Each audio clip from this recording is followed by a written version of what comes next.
Okay, and those series of reports, just to flick back to some samples of those, these are some of the standard production reports. So we can have one for production efficiency, for example, and you can see there we've obviously got very chart-based information.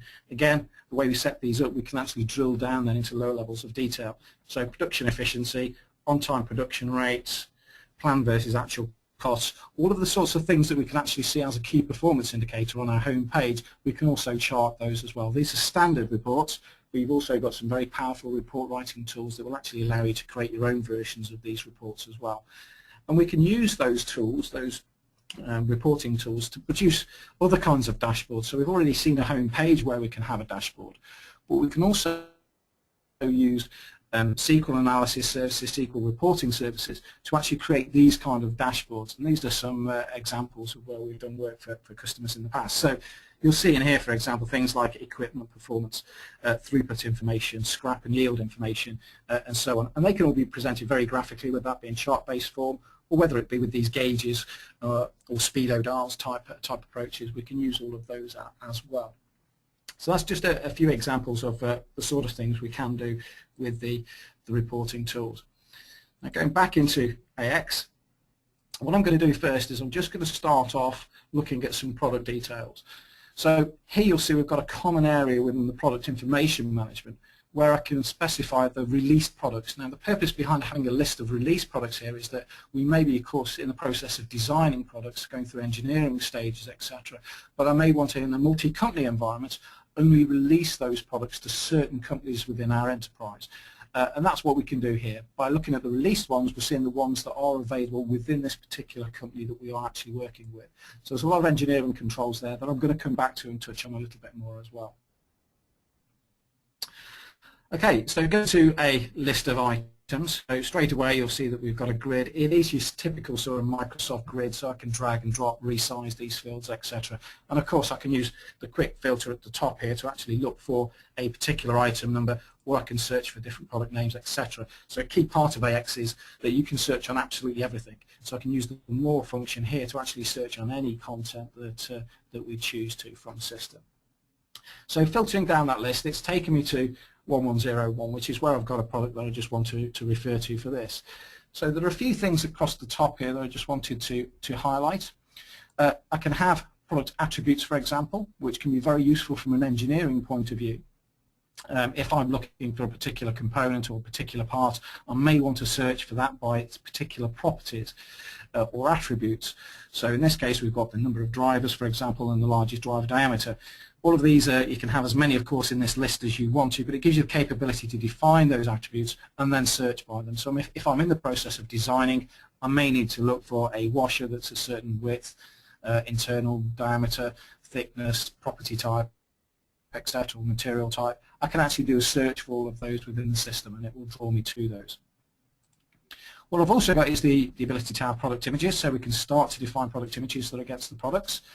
We can also define product categories. So in here you can have as many category definitions as you want to, again, and these can actually be structured in a tree structure format. So we're not restricting product definition to, a handful of different categorizations. You can have as many different categorizations as you want. Well, that's great for doing things like analysis, for searching for product ranges.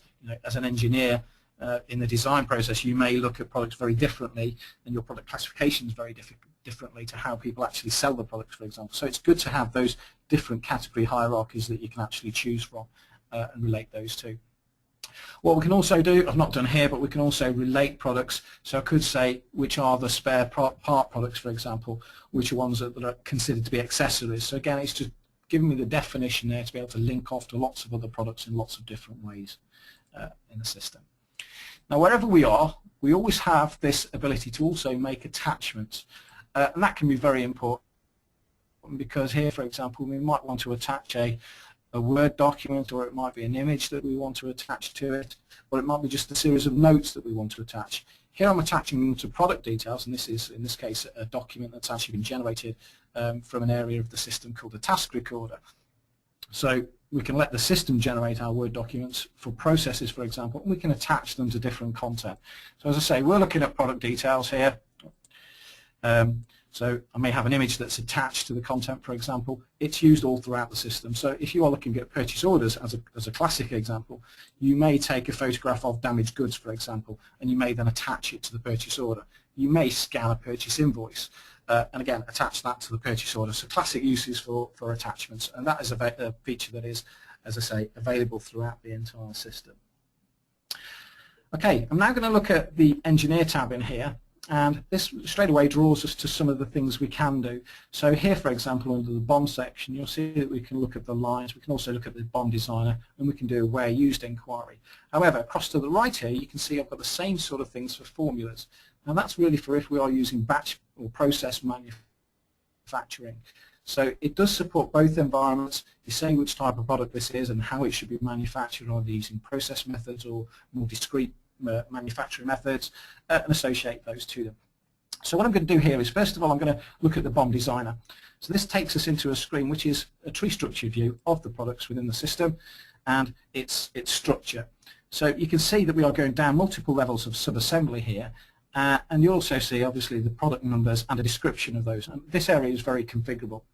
It's actually an area that is drag and drop enabled. So in the bottom right, we'll see a list of potential parts that we can actually choose. And I could just drag and drop them into any level of the structure to actually manipulate, essentially, the bill of materials there. What you'll also see above that is we have the current route. So this is the production process that we would be going through from here. So this has got some cutting, some drilling, some sanding, and some finishing. But you'll also see that there is an arrow to the right, to the left there, sorry, of the operation ID, and that indicates where this particular material is actually used. So in this case, we've got medium density fiberboard that is needed at the initial stage of production. If I look at the wood finish, though, that's actually used at the very end of production. So again, it's important here that we're actually assigning the right material to be used at the right stage of production, because when it comes to our scheduling activities, we want to have the right things available at the right time. And if we've got particularly long production processes, of course, we don't want the packaging to be available necessarily at the very start of production, but we definitely do want it to be available at the end where we're actually doing that final stage. And that's all related to the master planning side of the system and the scheduling side of the system as well. Now, it's also very important to be able to have multiple copies of bills of materials. So you can see here, for example, I have two BOM versions, each which, if you look below, has a different set of components or different set of material requirements.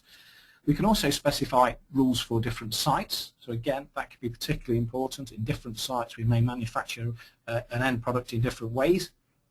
Of course, we can also have effectivity dates, so from and to dates. And we can also have from quantities. So basically, you may manufacture a part in a different way depending on the volumes that you're going through.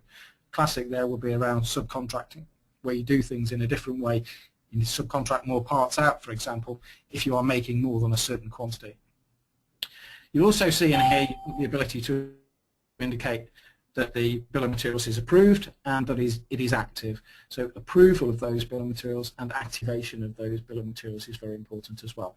And I'm going to come back a little bit later to a function of the system called workflow, but workflow may be a classic way of actually enabling those bill of material versions to become approved, and we'll talk about engineering change control as well.